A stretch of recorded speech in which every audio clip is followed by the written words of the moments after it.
Hello everyone, welcome to SB studio. Welcome you all. আমি শুভেন্দু অধিকারী তোমাদের জন্য ইংলিশের খুব গুরুত্বপূর্ণ একটি ক্লাস নিয়ে এসেছি। আজকে তোমরা দেখতেই পাচ্ছ এটা টার্মিনোলজির ক্লাস। আজকে এটা তার ফার্স্ট পার্ট কিন্তু আমরা আগের দিন করিয়েছিলাম, তারই সেকেন্ড পার্ট নিয়ে আজকে ক্লাসটা করাবো। খুব গুরুত্বপূর্ণ ক্লাস, প্রত্যেকে মনোযোগ সহকারে দেখো। আর যারা আমাদের চ্যানেলে নতুন আছে তারা অবশ্যই চ্যানেলকে সাবস্ক্রাইব করে রাখো এবং পাশে থাকা বেল আইকনটিকে প্রেস করে রাখো, যাতে এক্সাম ওরিয়েন্টেড সমস্ত নোটিফিকেশান এবং গুরুত্বপূর্ণ ক্লাসের ভিডিওগুলি আসলেই তোমরা কিন্তু নোটিফিকেশান পেয়ে যাও। তাহলে চলো শুরু করবো আজকের ক্লাস। আর শুরু করার আগে আরও একবার বলবো, যারা আমাদের চ্যানেল দেখছো কিন্তু সাবস্ক্রাইব করনি, অতি সত্ত্বর চ্যানেলকে সাবস্ক্রাইব করে রাখো এবং পাশে থাকা বেল আইকনটিকে প্রেস করে রাখো।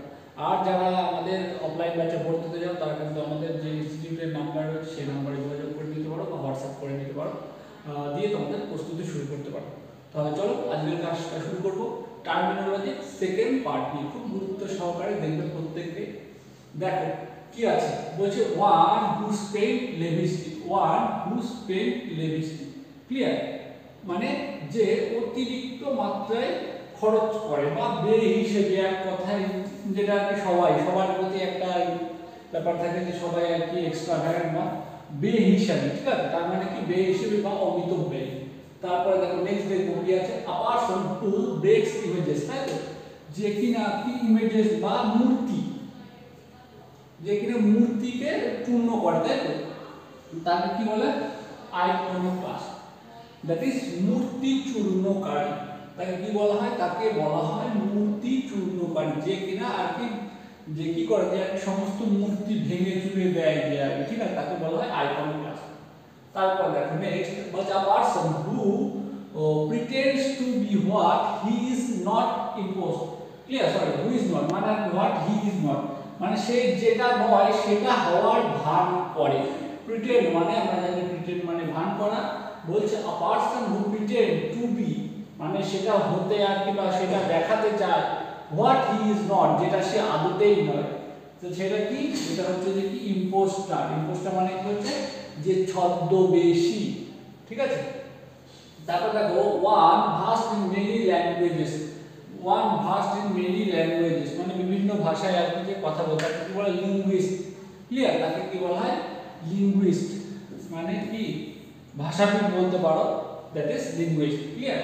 তারপর দেখো হু ডাইস ফর নোবেল কজ, মানে যে কিনা মহান কারণে মারা যায় তাকে কি বলা হয়? মার্টার বা শহীদ, ঠিক আছে? তাদেরকে কি বলা হয়? মার্টার বা শহীদ বলা হয়, ঠিক আছে?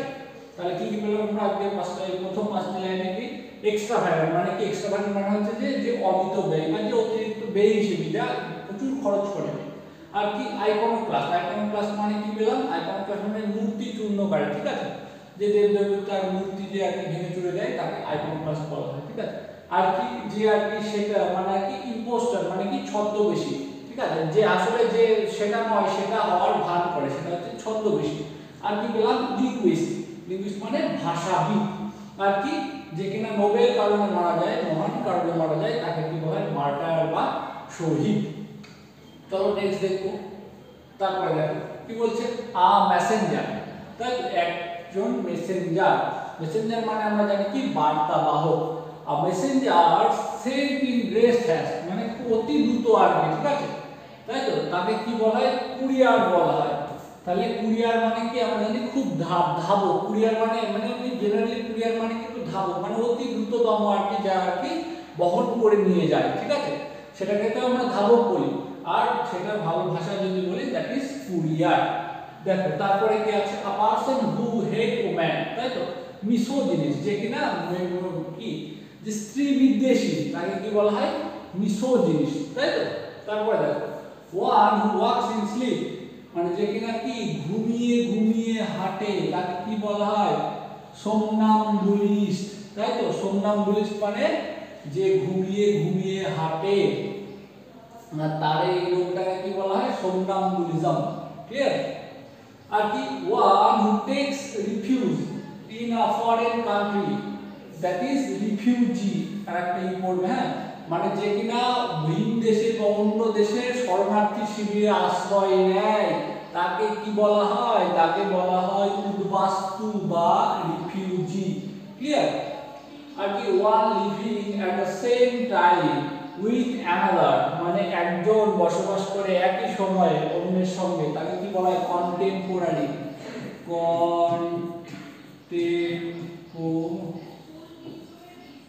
কন্টেম্পোরারি তাকে বা সমসাময়িক বা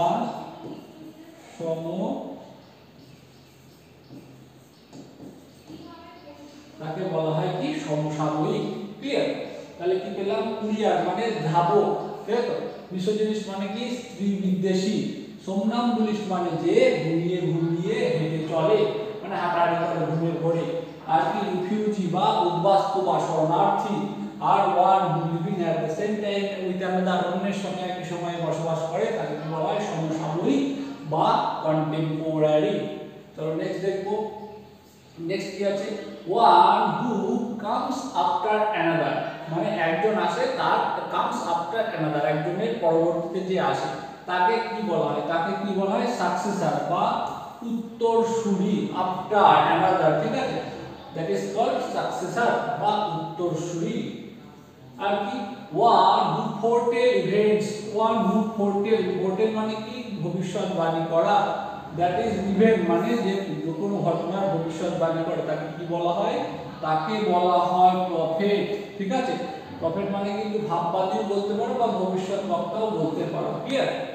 তারপরে চলো one who loves one country, একজন যে কিনা লাভস ওয়ান কান্ট্রি, তার দেশকে ভালোবাসে, দ্যাট ইজ কল্ড প্যাট্রিয়ট। ঠিক আছে, মানে কি, মানে হচ্ছে দেশপ্রেমিক, দেশপ্রেমিক। ক্লিয়ার?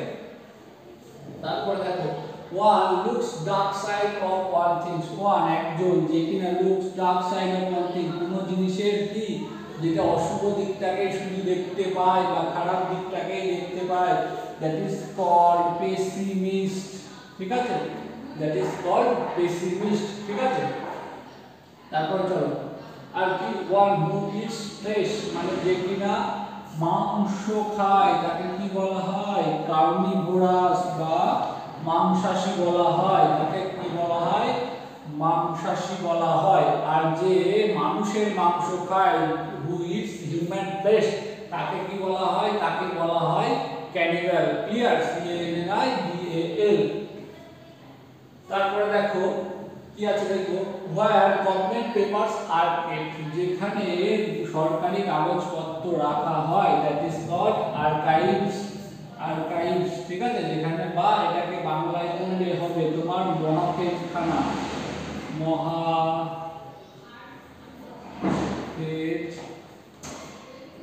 তাকে বলা হয় মহাপেজখানা। ঠিক আছে, তারপরে দেখো where birds are kept, যেখানে পাখিদের রাখা হয়, that is called aviary।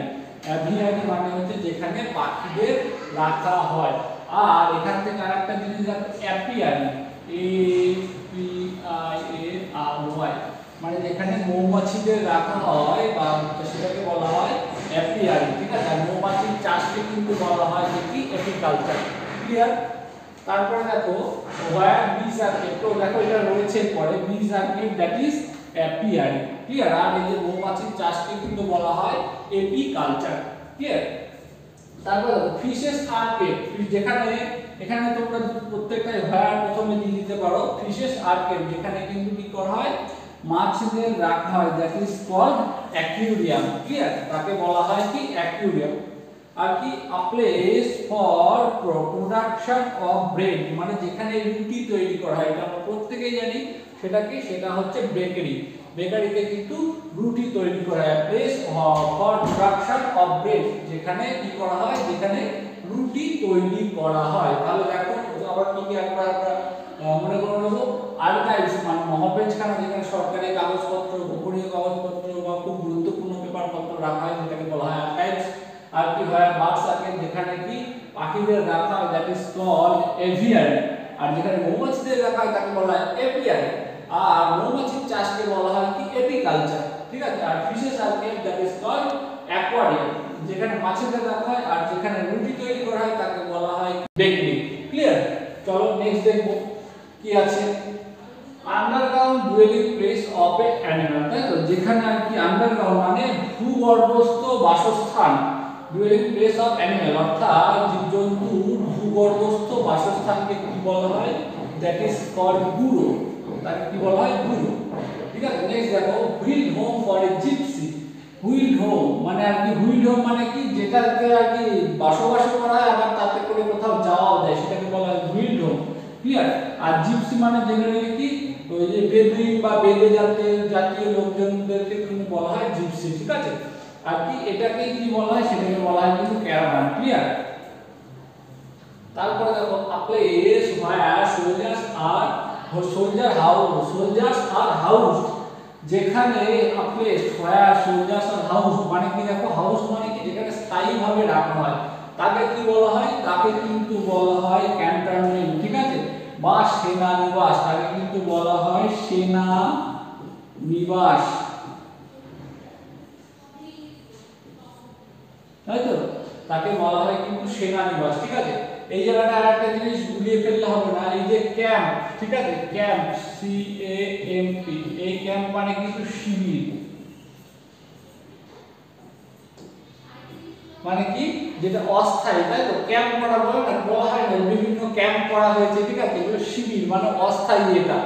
R cantonment মানে কিন্তু কি, ক্যান্টনমেন্ট মানে কিন্তু হচ্ছে যে সেনানিবাস বা স্থায়ী সেনানিবাস। এটা কিন্তু ফুড এসআই পরীক্ষাতে এই যে 2024 এর যে ফুড এসআই হলো, মানে একটা প্রহসন বলতে পারো, সেই ফুড এসআই থেকে কিন্তু এই কোশ্চেনটা ছিল। ঠিক আছে, যে ক্যান্টনমেন্টের ব্যাপারটা, সেখানে কিন্তু অপশন ক্যাম্প ছিল।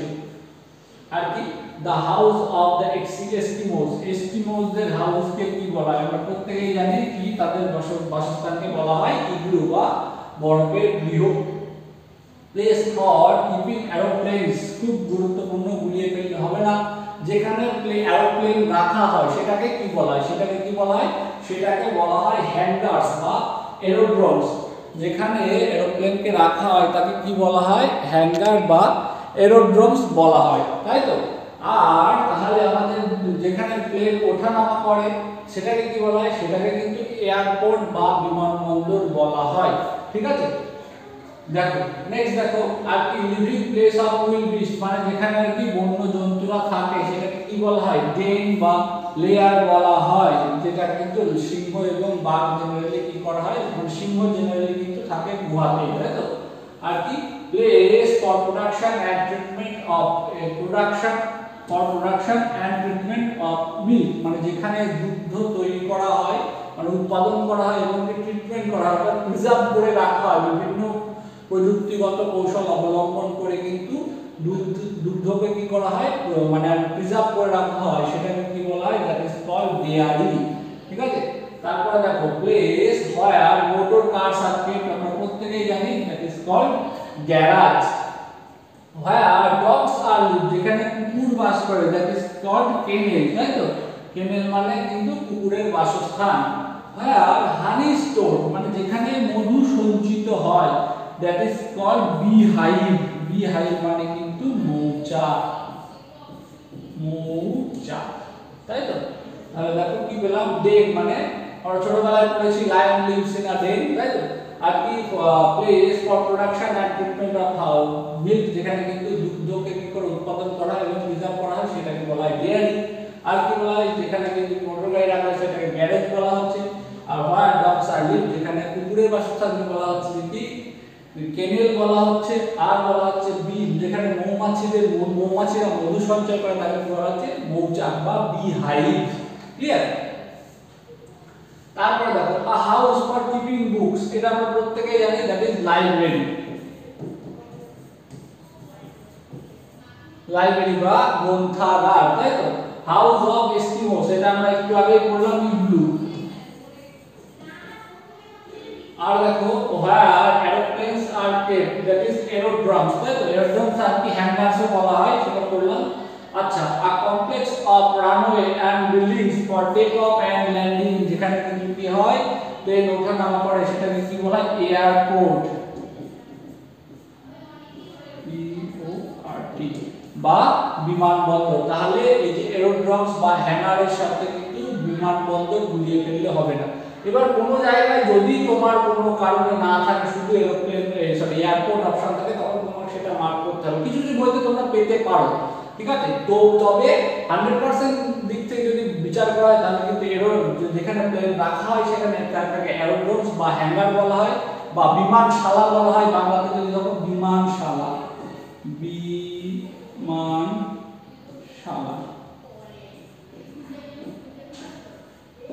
অর্থাৎ যেমন আর কি গোশালায় গরু রাখা হয় তেমন, ঠিক আছে। আর যেটা বিমানবন্দর যেখানে আসা যাওয়া করে আর কি। ভাই আর কার সার্কেল যেটা গ্যারেজ তোমরা দেখলেই আগে। তারপর দেখো আর শেল্টার ফর কনফাইন্ড কাউস, সেটা কি হবে যেখানে গরুরা থাকে সেটা হচ্ছে cow shed, that is called cow shed. আর শেল্টার ফর কাউস এটা একই জিনিস আর কি, ঠিক আছে। আর কি বলছে তারপর দেখো আর শেল্টার ফর ডগ, এটা তো এগুলো তো প্রিভিয়াস হয়ে গেল। Living place of will beast, underground dwelling place of animal, that is burrow. House for keeping books, যেখানে বই রাখা হয়। where treasures of art and curious are kept, যেখানে রাখা হয়। আর্ট মানে কি কলা এবং গুরুত্বপূর্ণ জিনিসপত্র যেখানে রাখা হয়, সবাই জিনিসপত্র সেটাকে কি বলা হয়? that is মিউজিয়াম, তাই তো। বা জাদুঘর, where fishes are kept, that is aquarium, where bees are kept, that is কি যেখানে মৌমাছিদের রাখা হয় সেটা কি হয়? অ্যাভিয়ারি বলা হয় না? দেখো তোমাদের কিছু কিছু জিনিস সেখানে রিপিট হয়ে গেছে, সেগুলো তোমাদের রিভিশন হয়ে যাবে। where birds are kept, that is what কি বলছে? where government papers are kept, that is archive, তাই তো। তাহলে দেখো আজকে যে যতগুলো টার্মিনোলজি শুরু করেছিলাম আমি তোমাদের, সেই টার্মিনোলজিগুলো কিন্তু খুবই গুরুত্বপূর্ণ ছিল। এই গুরুত্বপূর্ণ টার্মিনোলজি কিন্তু তোমাদেরকে প্রায়শই দেখতে হবে, না হলে কিন্তু তোমরা এগুলো বুঝতে পারবে না। কন্টিনিউ কিন্তু পড়তে হবে, না হলে কিন্তু তোমরা মোটেই এগুলোকে আর কি রপ্ত করে রাখতে পারবে না। এই জিনিসগুলো কিন্তু খুবই কঠিন, কারণ তোমাদের কিন্তু প্রত্যেকটা কি একটা ওয়ার্ড বা সেন্টেন্সের সাবস্টিটিউশন লিখতে বলবে, ঠিক আছে। এবার প্রথমে তোমাকে আগে সেই সেন্টেন্সের অর্থ বুঝতে হবে, বা তোমার ভোকাবুলারি পাওয়ার কিন্তু ভীষণ ভালো হলে তবেই কিন্তু একটা ওয়ার্ডের তুমি বুঝতে পারবে অর্থ, তারপরে কিন্তু তার সাবস্টিটিউট লিখতে পারবে। সেই জন্য বলবো তোমরা প্রত্যেকে কিন্তু প্রচুর পরিমাণে এই টার্মিনোলজিগুলোকে প্র্যাকটিস করবে এবং প্রত্যেকে দেখবে, যাতে প্রত্যেকটা জিনিস তোমরা কিন্তু খুব সহজে এবং ইজিলি কিন্তু পরীক্ষার খাতায় করতে পারো। নাহলে কিন্তু খুব গুলিয়ে যাবে তোমাদের, যেটা আমি বললাম যে ক্যাম্প, সেনানিবাস, অস্থায়ী সেনা শিবির এবং সেনানিবাস, ক্যান্টনমেন্টের মধ্যে এরকম ব্যাপার তোমাদের কিন্তু পরীক্ষায় অপশানে কিন্তু দেওয়াই হবে, ঠিক আছে। সেই জন্য কিন্তু তোমাদের একদম ডটেড স্যান্ডউইচ জানতে হবে প্রত্যেকটা বিষয়, যাতে পরীক্ষার খাতায় কিন্তু একদম খুব সুন্দরভাবে প্রত্যেকটা বিষয় পড়া যায়। তাহলে আমি ক্লাসটি খুব ছোট করেই করলাম, তার কারণ হচ্ছে যে অনেক বড় করে ক্লাস করলে তোমরা হয়তো ধৈর্য হারিয়ে ফেলবে, এবং ছোট ছোট প্রত্যেককে বলবো ছোট ছোট করে লক্ষ্য স্থির করো এবং সেই লক্ষ্যগুলোকে পূরণ করো, ঠিক আছে। আর তোমাদের মূল লক্ষ্য কিন্তু বড় রাখো, কিন্তু ছোট ছোট করে কিন্তু সেই লক্ষ্যের দিকে এগিয়ে যাও, সেই পথ কিন্তু ছোট ছোট করে এগোতে থাকো। তাহলে বলবো আজকের ক্লাস আমি এখানেই শেষ করছি। আর শেষ করার আগে তোমাদের প্রত্যেককে বলবো, যারা আমাদের চ্যানেল নতুন আছে চ্যানেলটিকে সাবস্ক্রাইব করো, এবং যদি আমাদের ভিডিওগুলি ভালো লেগে থাকে, অর্থাৎ ক্লাসের ভিডিওগুলি যদি ভালো লেগে থাকে অবশ্যই লাইক, কমেন্ট এবং শেয়ার করো। আর এটাই বলবো, আর দেখা হচ্ছে পরবর্তী ক্লাসে। যদি আমার ক্লাসের কোথাও বুঝতে তোমাদের অসুবিধা হয়ে থাকে, যেটা আমি বারবার বলে থাকি, তোমরা অবশ্যই কমেন্টে জানাবে যে স্যার এই জায়গায় বুঝতে পারিনি, তাহলে কিন্তু সেই বিষয়টা কিন্তু আমরা কমেন্টের মাধ্যমে বা তোমাদের পরবর্তী ক্লাসে তোমাদের সেই সংশয়টি দূর করে দেবো। তাহলে দেখা হচ্ছে পরবর্তী ক্লাসে। টিল দেন তোমরা তোমাদের প্রস্তুতি চালিয়ে যাও এবং ভালো থাকো আর পড়াশোনা চালিয়ে যাও। Thank you for watching.